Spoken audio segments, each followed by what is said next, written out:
napalm in the morning. You know, one time we had a hail bomb for 12 hours. When it was all over, I walked up. We didn't find one of them, not one stinking dink body. Smell! You know that gasoline smell? The whole hill. Smelled like victory.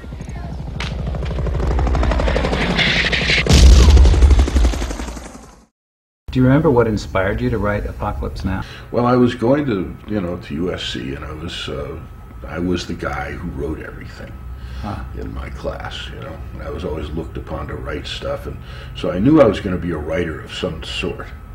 And I remember while the war was going on, I kept thinking of what a great movie this would make and all this kind of thing. And then in one of my writing classes, our #1 writing teacher, who was a real tough old guy, Erwin Blacker.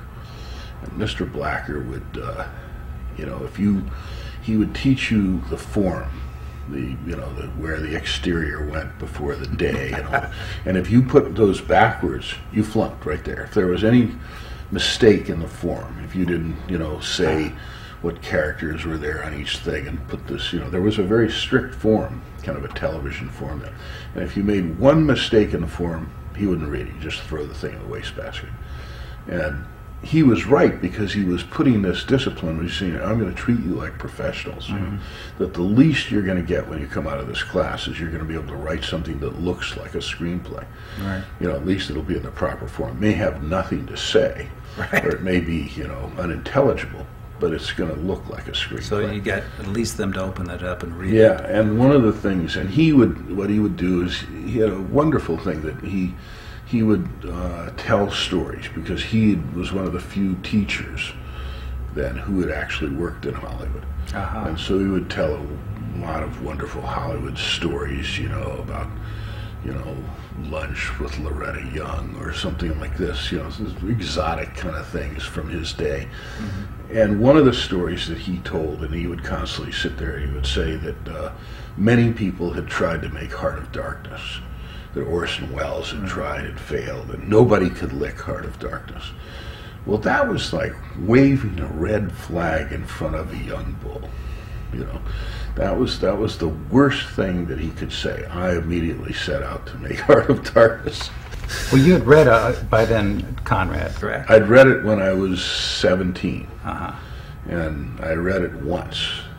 And I didn't want to go back and read it again, because I felt it had so impressed me that I felt like other things that I had dreamed it. And I sort of had this vision. I didn't want to get it. I didn't want to go back and fool with it some more and say, well, this is what really happened here. I had my own kind of vision of it. And even with that, it reads like it's very close to the novel. Yeah, well, it's a pretty obvious story, and I mean, there were things that I put in that were like the Dennis Hopper character. There is a character similar to that, in Heart of Darkness, but not really, and this Russian guy who's up there talking to Kurtz and stuff, and I sort of envisioned this crazy photographer, because there was, a number of these photographers in Vietnam at the time who were, running around, and Errol Flynn's son was one of them who was lost. But I didn't want to go back and get it exactly right. I wanted to have it sort of be more of a, but I wanted to call him Colonel Kurtz. I wanted to have things like this so that you knew it was Heart of Darkness. The horror.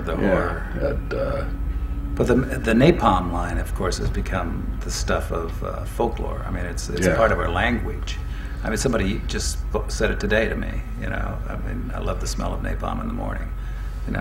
It's still there. Yeah, it's a great line. But see, it's funny, because those lines like that, or the lines in Dirty Harry, or things that I've done, that like the scene in Jaws or something. And people say, when you wrote that stuff, did you know that this? I said, well, of course not. How would you know that anybody would repeat that line? Right. I mean, when I wrote that line in particular, I thought, well, this is over the top. This is the first thing they'll take out.